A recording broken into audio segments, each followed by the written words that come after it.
The sound of heavy rain beat against the roofs like drums of fate the night she came to him. The village lay half asleep, caught between fear and gossip, its mud alleys washed into rivers of shadow. In that storm-lit hour, a single knock at a lonely forge would change everything.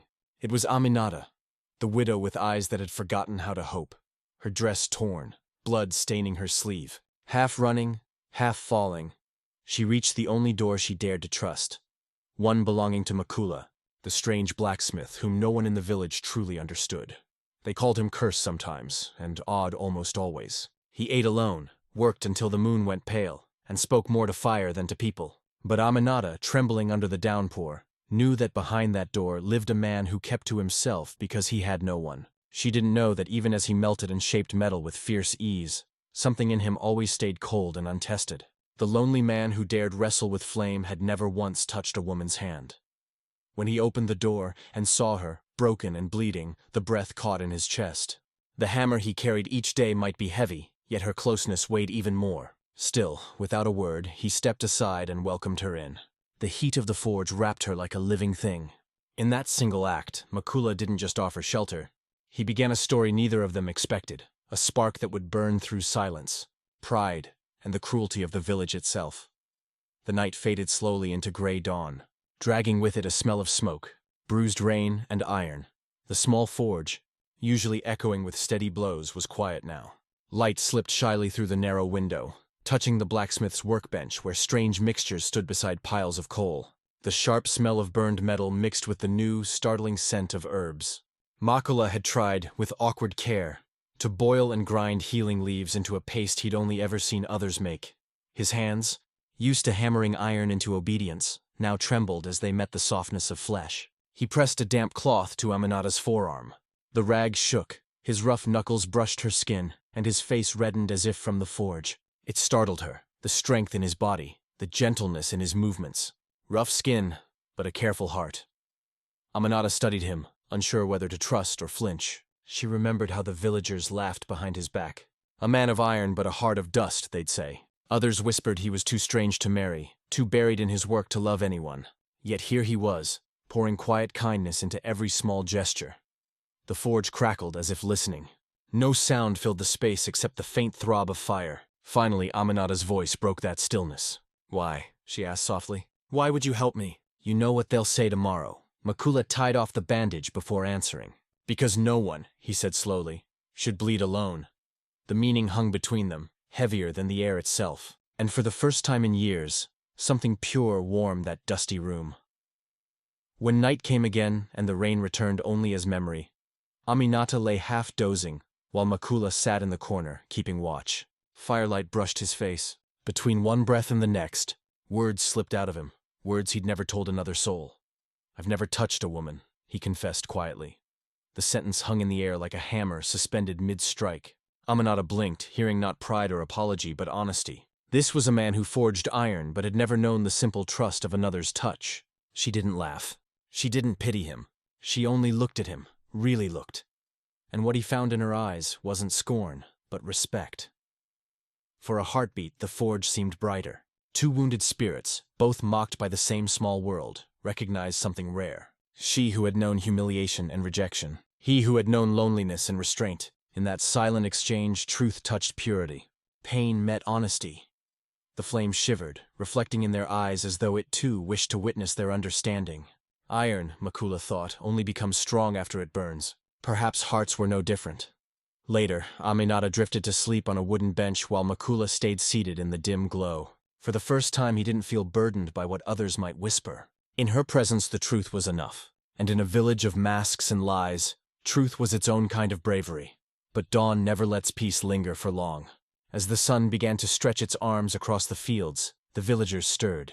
Women gathered by the well, their pails clanking and their tongues already busy. One neighbor, sharp-eyed and sharper-mouthed, claimed she had seen a woman's shape slip into Makula's forge the previous night. She didn't need proof. Her knowing smirk was proof enough for the rest. "The blacksmith's hiding a woman," she whispered. And like wind stirring dry grass, the gossip spread, first to the market, then to the butcher's stall, then down the dusty road where children played. Inside the forge, Aminata tried to forget the world outside. Though weak, she busied herself tidying, washing a small bowl, folding a scrap of cloth. Makula struck the iron again and again, harder each time, trying to drown the noise of the rumors with the song of his anvil. But words, as he soon learned, can pass through even iron walls.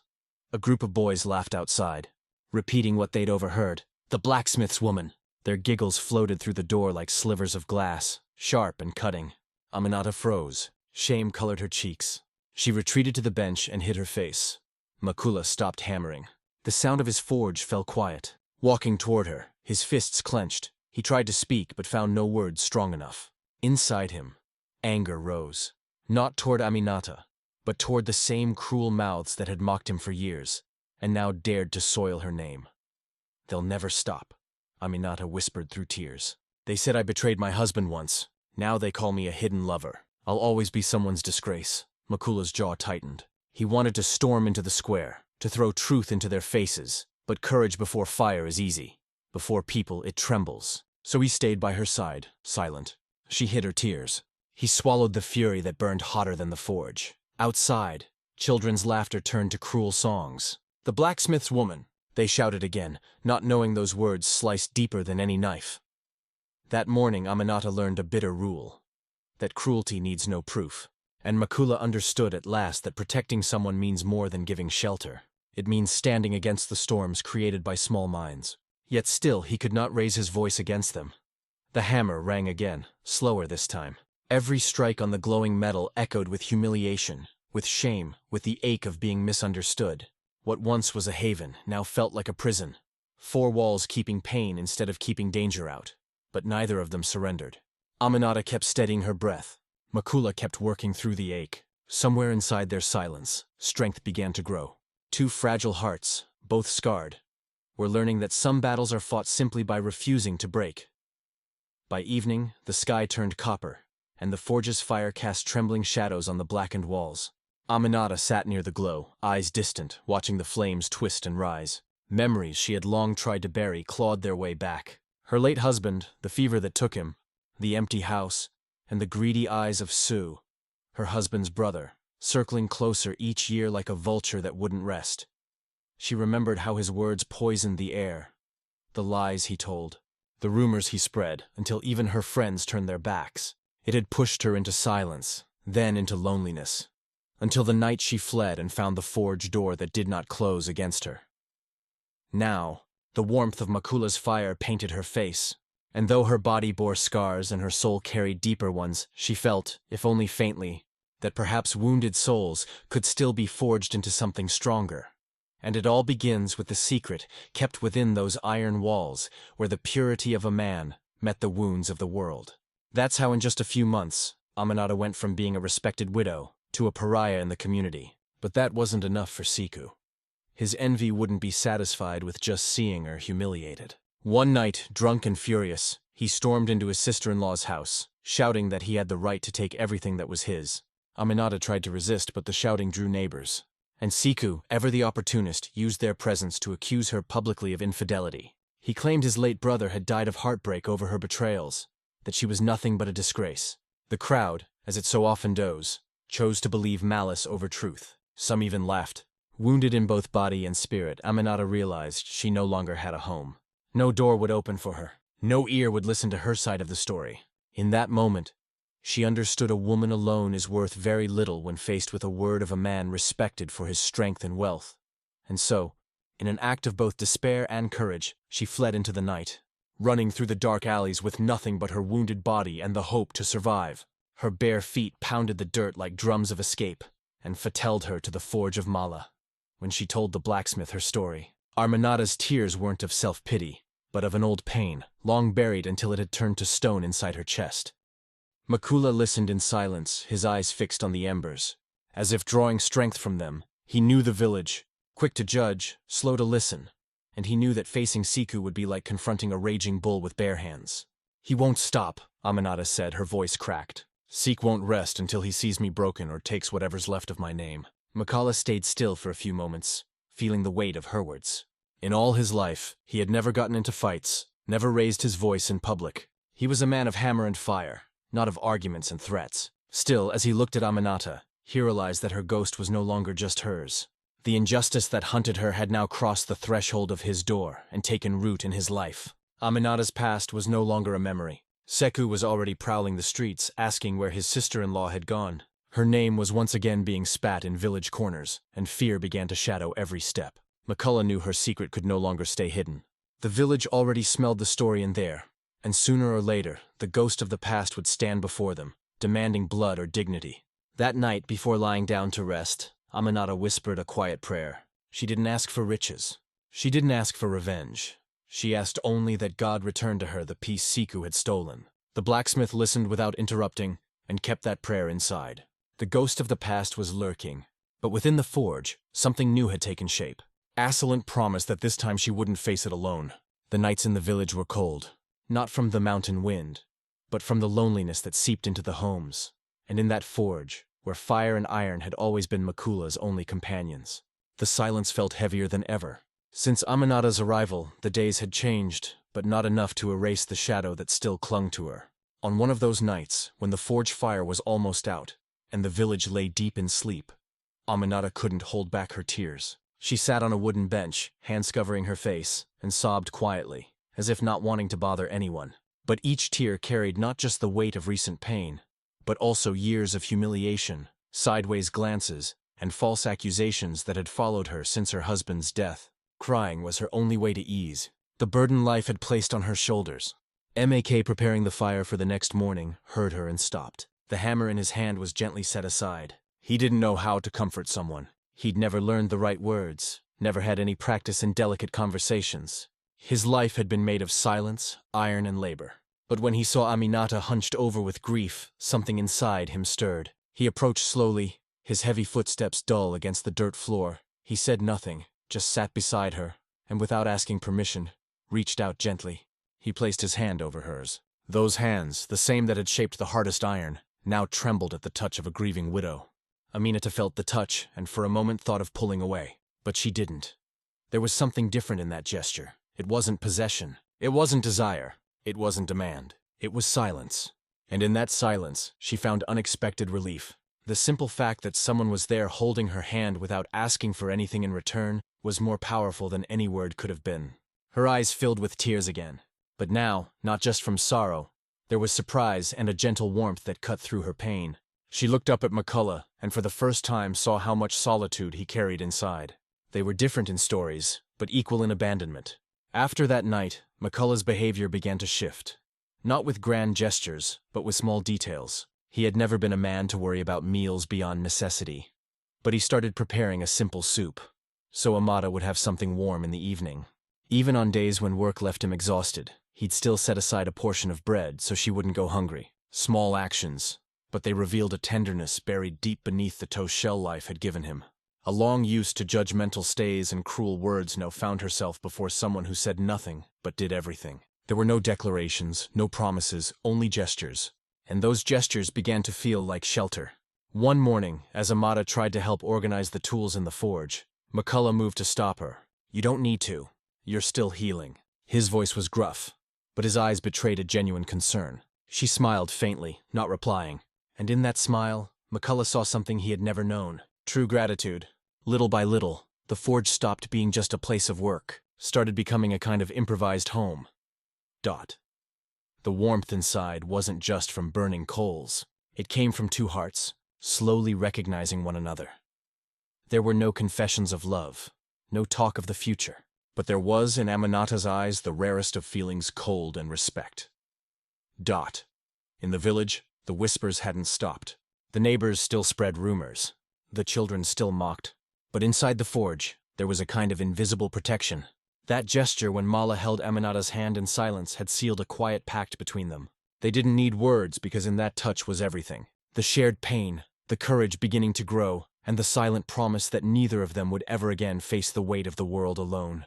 And that's how the first gesture of tenderness was born. Not through declarations or vows, but through silent tears and a hand that had never touched another, but that on that night learned how to protect. The mornings in the village had returned to their usual rhythm. The crowing of roosters, the women heading to the well, the creaking of ox carts returning from the fields. But inside nothing was the same since Aminata's arrival. The silence of the forge was no longer just solitude. Now, Each hammer strike carried a greater weight, the responsibility of protecting a woman who bore not only wounds on her body, but scars on her soul. What he didn't know was that danger wasn't far. Aminata's past had anum, a face and a force, and it was called Siku. Seku was known for his booming voice, well-kept clothes, and towering arrogance. He walked as if he owned the village streets. He used the memory of his dead brother as an excuse to torment his sister. Wherever he went, he spoke of Aminata with scorn, spreading rumors like seeds thrown to attract crows. And when he learned she had vanished, his pride took a hit. How did that widow slip out of his control? It didn't take him long to find out. The village whispers moved fast. Aminata was in the blacksmith's forge. Seku didn't hesitate. With heavy, determined steps, he crossed the main street and marched straight to McCullough's door. The sound of his knock wasn't a request. It was a command. 3 sharp bangs that echoed like thunder. Makala opened the door with caution, and the meeting of the 2 men felt like iron clashing with fire. Seku's eyes blazed. He didn't waste time. "Hand over that woman or you'll regret it." His voice boomed, thick with threat. Aminata, deep in the workshop, recognized that tone instantly. Her body trembled. The ghost of her past had found its way back. For a moment, McCullough felt the weight of fear. He'd never been a man of conflict. He had never stared down such fury. SEO, on the other hand, was well-versed in intimidation. The village feared him, and he knew exactly how to use that fear. Mala's heart pounded like a hammer, striking an overheated anvil ready to crack. But when he looked at Amin, he didn't just see fear in her eyes. He saw a plea, and something inside him caught fire. "She's not going anywhere," McCullough said, his voice firmer than it had ever been. Seku narrowed his eyes, stepping forward to assert his dominance. "Do you know who I am? I decide who stays and who leaves this village." Mala didn't back down, though his body betrayed the tension he felt. He knew that if he gave ground now, it wouldn't just be Aminata who lost. He'd lose to everything he had quietly built over the years. His dignity, his integrity, his silent strength. The confrontation didn't end in violence that night. Realizing he wouldn't get what he wanted immediately, chose to step back. But his final words hung in the air like a whip. "This isn't over. Blacksmith, you'll regret meddling in things that aren't your concern." And he left, leaving a trail of threat in his wake. Inside the forge, silence returned. But it was no longer the same. Aminata trembled, clutching the cloth against her chest, as if shielding herself from an invisible blow. Still breathing heavily, held the weight of his decision like an ember in his hands. He knew that by defying C, he had picked a fight not just for Ammon, but against the entire system of fear that man had built in the village. That night there was little sleep. Aminata whispered a quiet prayer, asking for protection, and Mala set awake the hammer in his hands as if it were the only weapon he had against the world. There were no promises, no confessions, but both of them understood. From that moment on, they were bound by something deeper than gratitude. They were bound by the courage to resist. Seku had returned, and his presence wouldn't be just a threat. He would stalk, he would slander, he would try to destroy. But within that forge stood a man, timid, inexperienced in human battles, who was just beginning to understand that true strength doesn't lie only in shaping iron, but in defending the dignity of someone who trusts you with their life. The village market was more than just a place for trading goods. It was a stage for conversations, secret alliances, veiled disputes, and public judgment. Every stall of corn, every sack of flour, every jar of palm oil carried more than its weight. It carried gazes and comments that pressed heavier than the noon sun. And it was in that space where everyone knew each other and pretended not to hear the cruelty spoken aloud that Siku chose to make his grand move.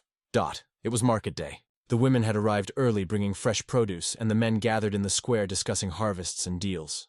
Children ran between the stalls, laughing, unaware that this day would become a bitter memory for many. Still fragile, walked slowly through the market, helping Mikla gather a few supplies. People glanced sideways, some with curiosity, others with contempt. Seek was waiting. He wore his finest tunic, face clean-shaven, and wore a smile that didn't bother hiding its true intent. When he spotted Ammon, he raised his voice in a calculated tone, just loud enough for all to hear. "Look who it is," he bellowed, stepping forward.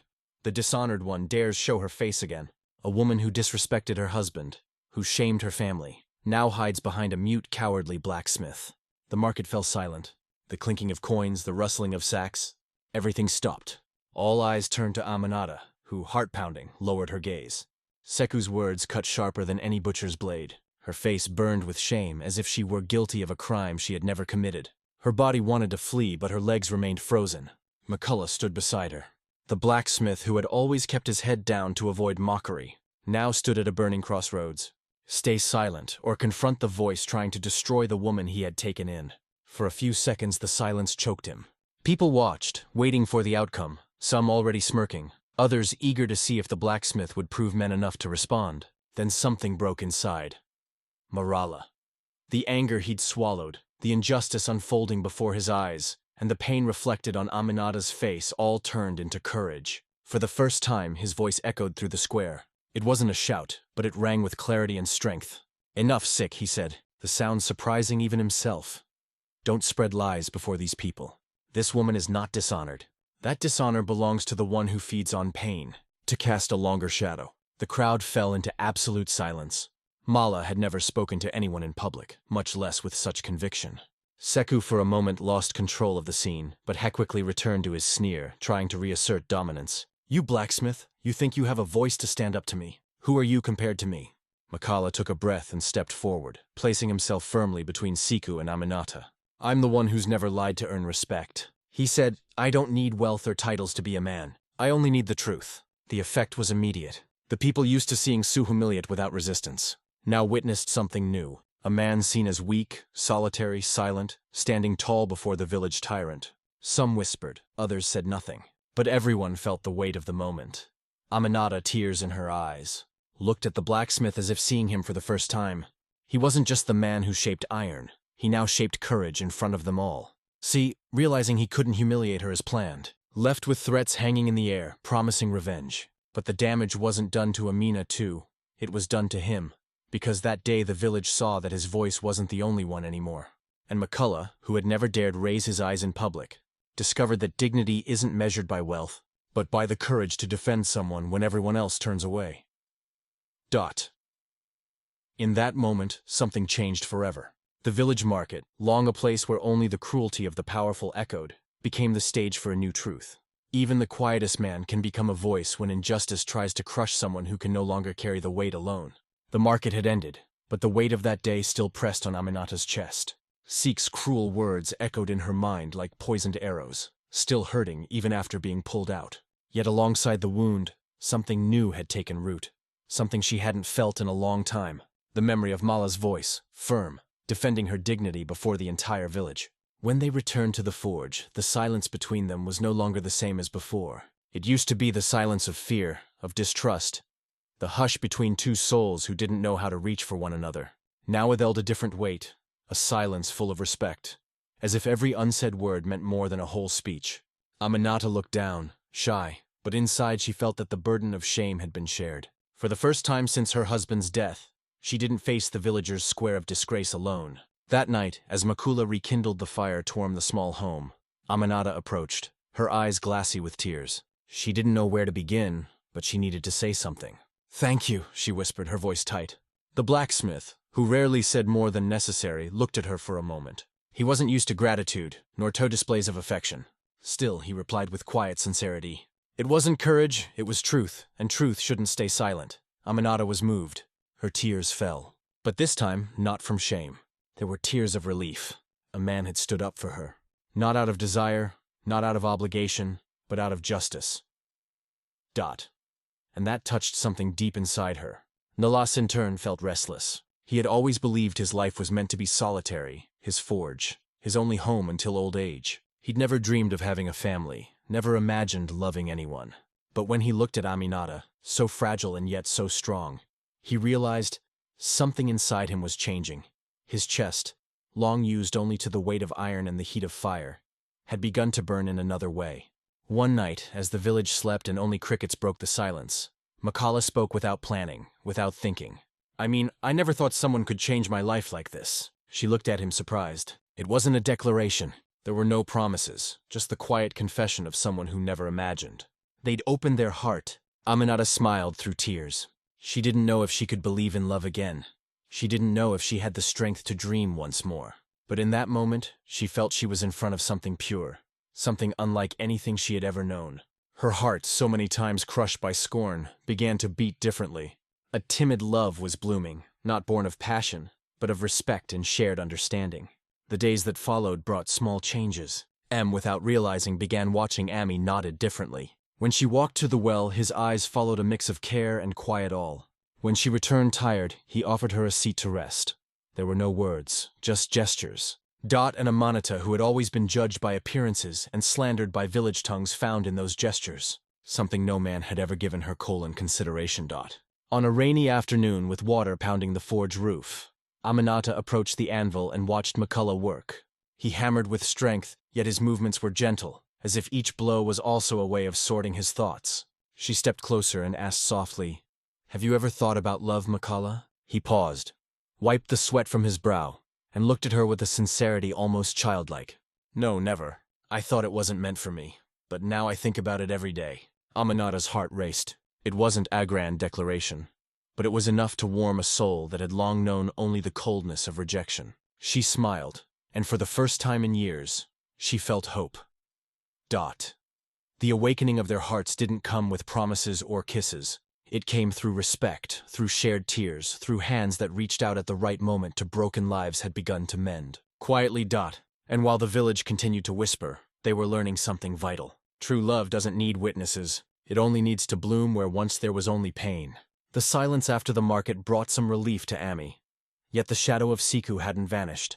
He was like a wounded animal, incapable of accepting that he had lost control over his sister-in-law, and now publicly challenged by a man everyone had once deemed weak.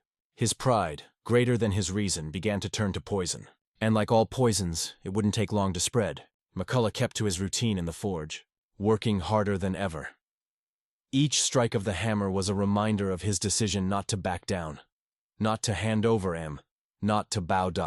But that choice came at a cost. Suspicious glances from some neighbors still lingered. Children who once merely giggled now mimicked Seek's voice, calling him the widow's disgraceful blacksmith. He pretended not to hear, but every word lodged itself deep like an invisible splinter in the flesh. It was on a moonless night that Seek's revenge revealed its face. While Mala slept in the corner of the forge and Amanita whispered her nightly prayer, the villain approached with two accomplices, a flask of oil and a cloth wrapped in flame. His intention was clear, not just to destroy a shelter, but to burn the dignity of the man who dared defy him. The sound of fire creeping toward the thatched roof woke Amin. She ran to Makula, panic in her voice. "They want to burn the forge." Makula leapt up and rushed outside, and with the kind of strength only desperation can give, he ripped the torch from Seek's hands before the fire could take everything. There were shvees, hushed shouts, and the scuffle stirred the neighbors. Windows opened, eyes blinked to life in the darkness.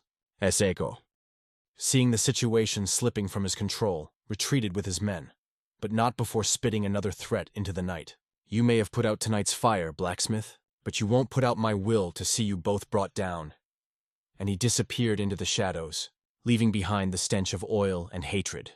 The next morning, news spread through the village. Some said Siku had lost his mind. Others pretended not to believe it, claiming it was just McCullough trying to play the hero. But the burn marks on the ground and the smell of scorched oil told the truth. For the first time, many began to look at Seku with doubt.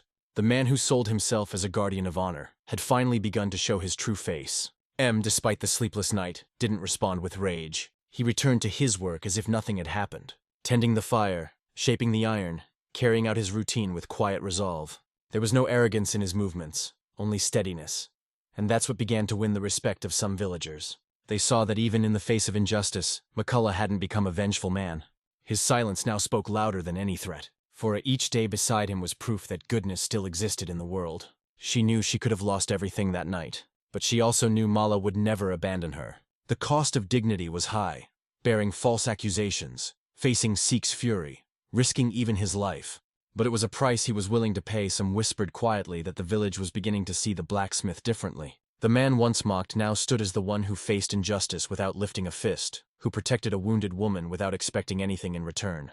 Some still mocked, but others started to wonder. Maybe a real man isn't the one who shouts loudest, but the one who protects in silence. In those times when reputation was everything, McCullough risked losing his in front of them all. But each gesture showed he didn't care. What mattered more than the villagers' gossip was Amanata's dignity, and to him that had no price. And so the fire Seku tried to use to destroy the forge revealed something unexpected, the flame of courage, the same flame that began to warm hearts across the village, and that sooner or later would burn through the villain's mask as well. The days following the attack on the forge passed slowly, yet they were heavy with murmurs. The smell of smoke still clung to the wooden walls, a lingering reminder of the fire that had nearly turned. Mala and Aminata's shelter in Toash's. The village talked, each person in their own way. Some swore they had seen Seku that night. Others, out of fear or convenience, claimed they weren't sure. The complicit silence of many was as cruel as the flame that nearly consumed their lives. But truth has a way of breaking through, and this time it came from where no one expected. The lips of an elder long dismissed by time. Her name was Kadetu, a small, slow-walking woman whose memory held stories the village preferred to forget. One afternoon, as women chatted around the well, Kadiatu approached Dot. At first, no one paid her much attention, but it took only one sentence for silence to fall. That Siku has always been the same. It's not the first time he's dragged a woman's name through the mud to make himself look bigger. The women exchanged looks. Some laughed with disdain. Others leaned in to hear more.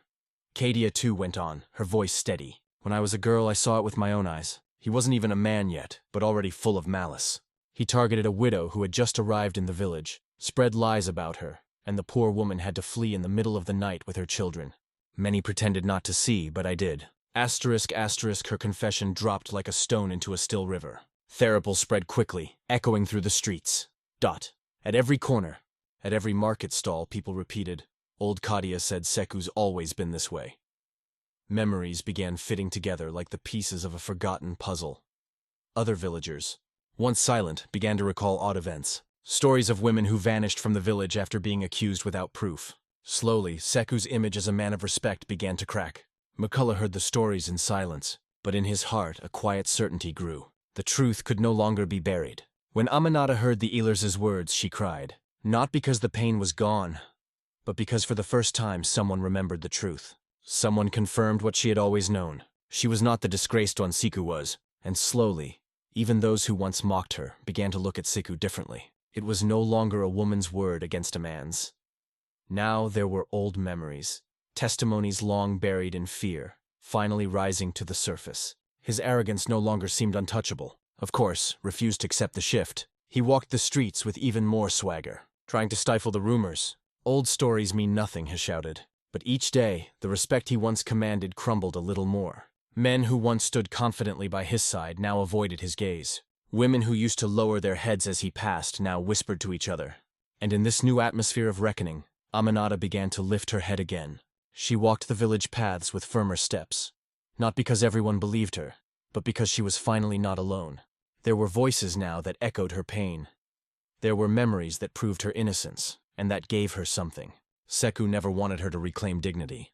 That night, as the forge fire lit their faces, Makula looked at Aminata and said softly, "The truth was always alive, even buried in silence. Now it has found its way." Aminata nodded, her eyes filled with a mix of relief and strength. The weight of her past still lingered, but now it was being carried by a community, slowly learning to see who truly bore the guilt. Kad's unexpected revelation had not only brought justice to Aminati's memory, it had planted the first seeds of Seku's fall. Because in a village where words weigh more than gold, doubt is the beginning of ruin.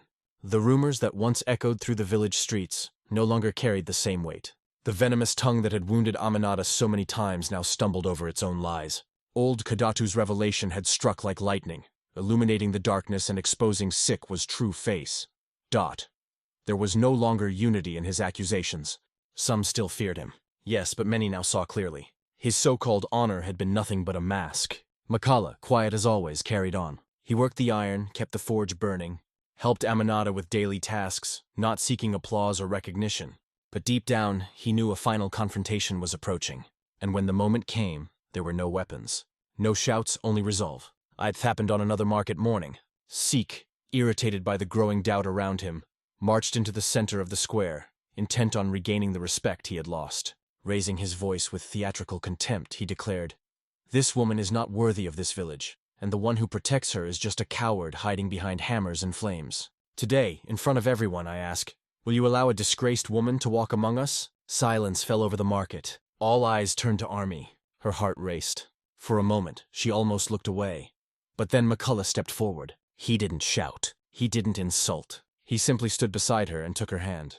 It was a simple gesture, but it carried the weight of a mountain. The hands that had never touched a woman before were now intertwined with hers in front of the entire community. Lifting his gaze, he spoke. If disgrace means being a woman who has known only pain and injustice, then I am disgraced too. But if justice still means something in this village, then know this: she is not alone. I will stand beside her. There were no cheers, no applause, just silence, dense and powerful enough to speak louder than any crowd ever could. Many lowered their eyes, ashamed for having fed Seek's lies for so long. Some murmured in quiet agreement. McCullough's courage weighed more than Seek's arrogance. Seek tried to laugh, forcing a sneer. You, a nameless blacksmith, you think you can change what everyone already knows. But this time, no one joined him. His voice rang out alone. Without the backing it once commanded, the respect he demanded was gone, and that isolation was the beginning of his downfall. For Aminata, that single act meant more than any public victory. For the first time, someone had defended her. Not just with words, but with presence, with action. There were no promises of wealth, no grand speeches, just a hand offered as shelter, and that was enough to begin healing wounds. Left by years of humiliation, McCullough, a man who had always lived in the margins, had become, without intending to, the center of a moment that would change the course of the village. He hadn't sought confrontation, but by standing for truth, he proved that even the quietest of men can carry a strength no one expects. Their victory was not marked by revenge nor by loud triumph.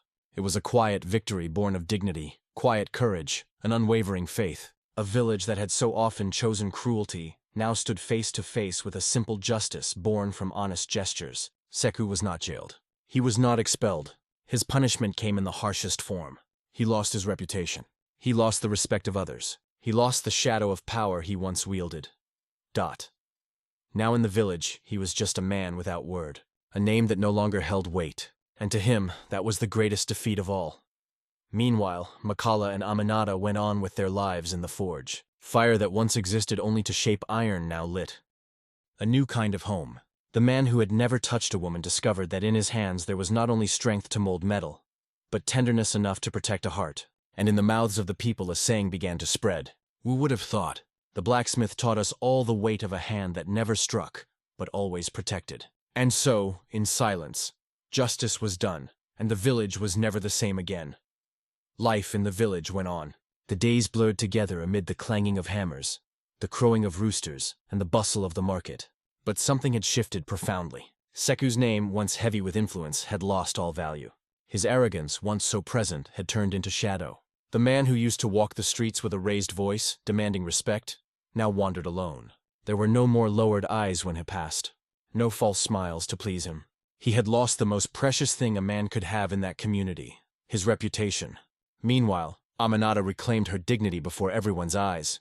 She no longer had to hide, no longer feared the village square or the well where the women gathered.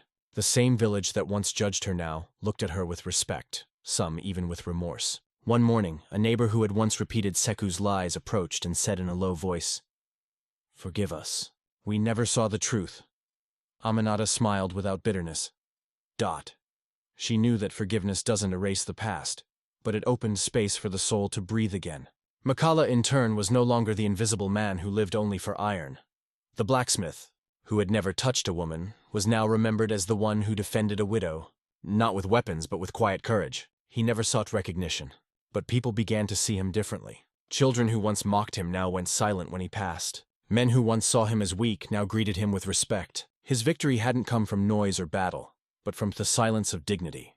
The bond between McCullough and Ammon, forged through pain and silence, had blossomed into something undeniable, even to the village. There was no grand wedding, no feast, but there was an invisible, undeniable union. Each gesture, each shared look, each piece of bread split between them was proof that a new home was being built, not from mud or straw, but from trust.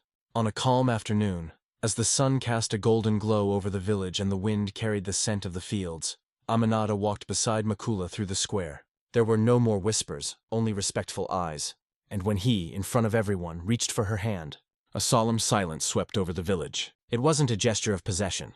It was a seal of protection. Words began to spread again, not as gossip, but as something closer to wisdom, echoing in homes and whispered around the fire. Who would have thought? The blacksmith taught us all the weight of a hand that never harmed but always protected.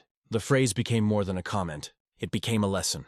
People began to realize strength isn't in shouts or clenched fists, but in the courage to uphold the truth and protect those who have been crushed by injustice. Seku, now isolated, met the fate of many who believe the world belongs to them. Surrounded by silence, the village no longer gave him an audience. His defeat was slow and merciless, because no enemy is greater to an arrogant man than indifference, and so life continued its course. Aminata, once wounded and humiliated, was now seen as a woman of honor. Makala. The man who'd never touched a woman discovered in his own hands the strength for a new beginning. Together they taught that dignity cannot be bought, that true love is born from respect, and that justice may take time, but it always finds its way. The village marked by their story never forgot the lesson because their victory wasn't made of gold or power, but of silence, courage, and faith. And that is the most lasting legacy of all, the certainty that the just, even when wounded, will always rise. If this story touched your heart, let us know where you're watching from. Leave a comment below. We'd love to hear from you. Don't forget to like the video, share it with your friends and family, and subscribe to the channel. That really helps us keep bringing you real and emotional stories like this one.